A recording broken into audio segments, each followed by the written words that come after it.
welcome to the kitchen here at Selenite Guest House in Blackpool. It's a bit of a rainy day today, so if you can hear the rain in the background, I do apologise. For the past 2.5 years, we've been making our fresh bread for our guests and we use it for toast. Many of the guests frequently ask me how we make such good bread, and the simple answer is flour, water, salt, yeast, and a little bit of Yorkshire rapeseed oil. So I'm going to show you how I make the bread, and that's why I have rolled my sleeves up, because it could get messy. So the first thing I'm going to do is to open up the stand mixer, which has got a dough hook onto it, and I'm going to add about half of the water. Don't worry about the measurements, they'll all be written down in the notes for you. So in goes the flour. I'm going to put the salt in there, and then the yeast as well. Now we're going to add most of the water that is left, keeping a little back, because sometimes it's not necessary to use all of the water that's there. I'm going to start it up.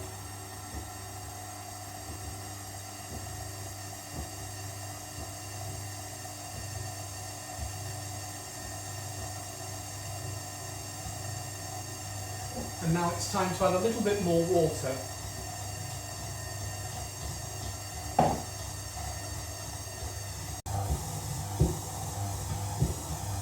Now is the time to add in the oil.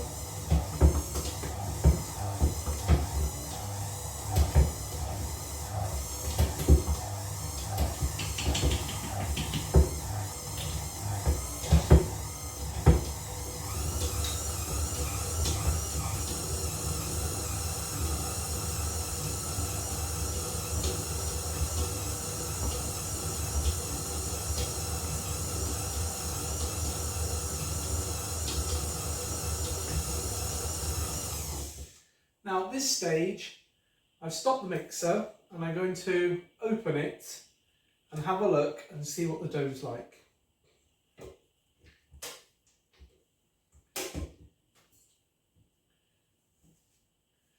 Now at this stage, I can see that I need to add a little bit more of the water.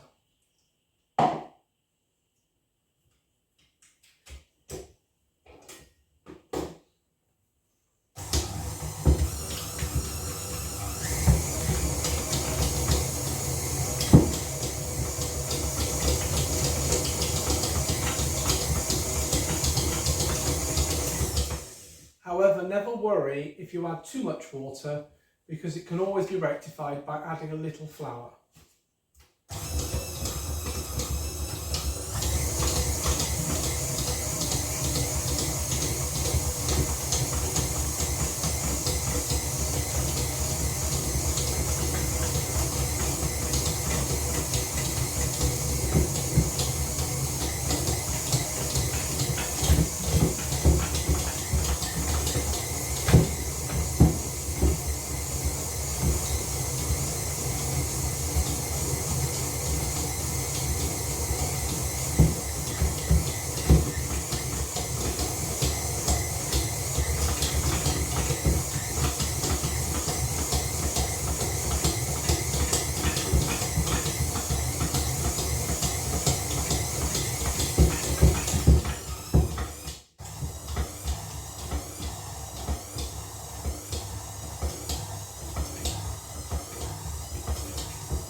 It is sometimes necessary to push the dough down into the mixer, but obviously stop the mixer first.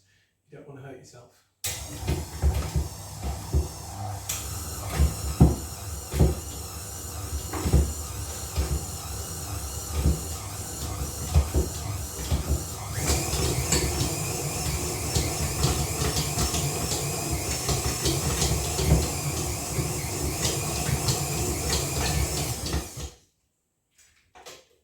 Sometimes, like today, I like to turn the dough ball up the other way and let it mix a bit more.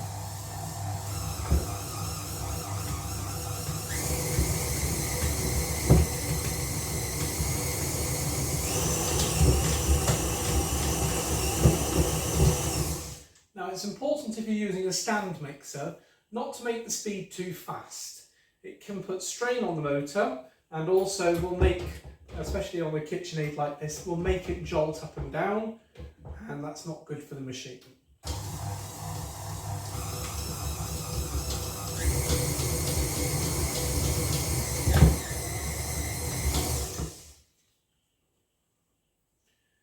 I always think that the dough is done when it is not sticking to the mixer bowl.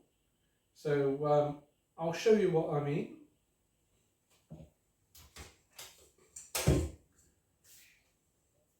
In fact, you can see there that there's hardly any residue left in that mixer bowl at all.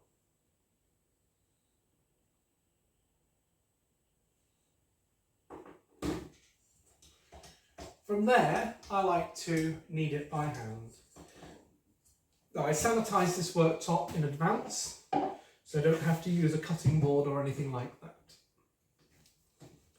Now, this dough is feeling tight. It's feeling tight because the flour has been in the cupboard, and being a kitchen, you don't often have the radiator on. So it's cold starch essentially, but the good thing is, with a bit of working and kneading, it's easy to stretch the gluten and make an excellent loaf of bread out of it.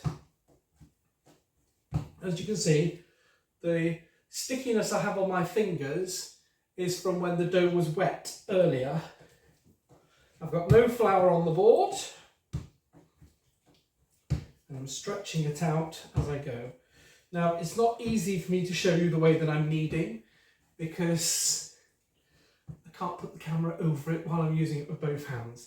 But essentially, how I like to do it is I like to fold the outside into the middle, push it with what I call the heel of the other hand and stretch it away, and then turn it. So I do a tuck in, and then a turn and a fold like that. Keep doing that for a few minutes. Now, this is where people make the mistake with bread. If the recipe tells you to knead it for 15 minutes and you're making it by hand, 15 minutes means 15 minutes. It doesn't mean I'm going to knead it until my arms hurt and then stop. It actually means knead it for the entire time. Now, of course, I've used the food mixer to start it off.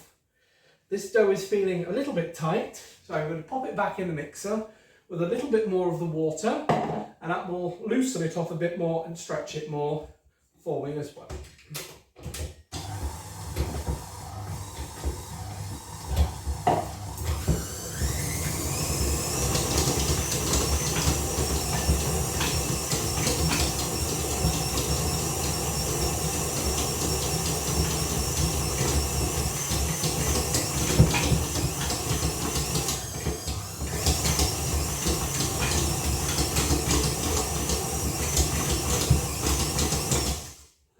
Again, the dough needs turning upside down because one end is done a bit more than the other.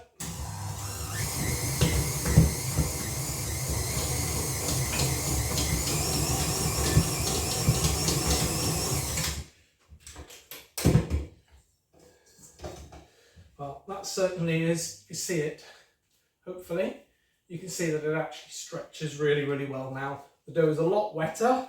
It's not wet enough to be sticky on my fingers, but it certainly is wet enough. Now, the thing that I get asked the most is, how on earth do we manage to make a loaf of bread which is the same sort of size as you would buy in a supermarket? Well, there are two answers to that. One, you make more dough, or two, you use a bigger tin. Now, according to most cook shops, this is a 2 kilogram loaf tin or a 4.4 pound tin. In truth, I've worked in commercial bakeries. We use this size tin to make an 800 gram loaf of bread, a standard shop bought loaf of bread. So what you need to do is to put approximately a kilo of dough in here. A kilo of dough will make a loaf of bread that when baked will weigh between 800 and 850 grams, because obviously the water evaporates as the dough cooks, and therefore makes your dough lighter. So I'm just going to knead this one up, and it will be time to grease the tin and to pop the dough to prove. Now, I don't like the idea of the so-called, I'm going to call it a double prove method, which is where you make your dough, you let it rest and prove, then you knock it back and you start again. If you knead it enough at this stage, you only need to do it once. And really, the dough only has one good prove in it, unless you're using fresh yeast, of course.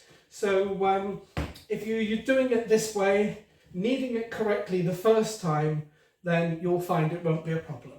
Right, now I have a ball of dough that I'm happy with. I'm just going to roll it into a sausage, so flatten it out a little bit and then roll it out. I'll move the jug out the way then you can see. I like to roll it out, and in an ideal world it wants to be the length of the tin. So you can see there's a little bit of way to go yet. Move it over there. So when your grandma told you, make the dough, prove it, knock it back, again, it's because most people won't, there you are, it's the right size now, most people won't knead the dough for long enough. If you don't knead the dough for long enough, you're going to need to give it that middle rise to get it so that the dough is soft enough to work with. Right, I'm just going to go to the fridge, get some margarine, and I'm going to grease the tin. Now, in this instance today, I'm using an olive spread. This one is from Asda, and I find the more liberally that you do the tin, the one, your bread won't stick, and two, you'll end up with a lovely tasting crust. So I'm just giving that a real liberal smatter about with some olive spread. Now, there are lots of things you can do as well. You could use butter, but in this instance, we're making our bread so that it is suitable for vegans. Don't ask me about making gluten-free bread. You need an ology for that, and it never tastes the same, does it? Right, so the pan is now fully greased. You can just about see that on the camera. I'm going to pop the dough into it, and then I'm just going to make sure it sits in the centre of the tin. So here we are. The dough is now in the tin. It's got a nice sprinkling of flour. In this case, I've used wholemeal because I find it gives the bread a much nicer appearance all round. And you can see that the dough is just pushed a little bit flat so it fits into the tin. And then it's just going to get covered with this piece of cling film. Now, normally, most people would want to rush this and they will pop this dough somewhere that's really, really warm and watch it rise. But I find if a loaf of bread takes longer to prove, it's going to taste better in the long run.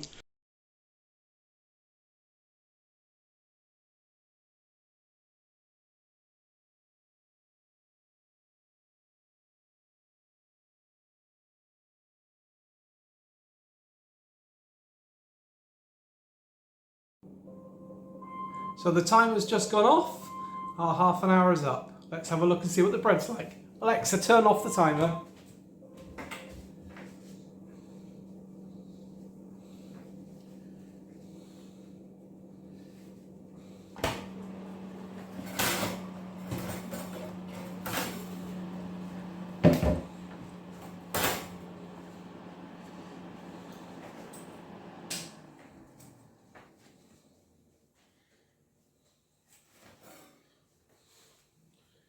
Now, from what I can see, that is a thing of beauty. Can't wait to taste it. Thank you for watching, and if you've enjoyed this video, please share it with your friends and consider subscribing. Thank you.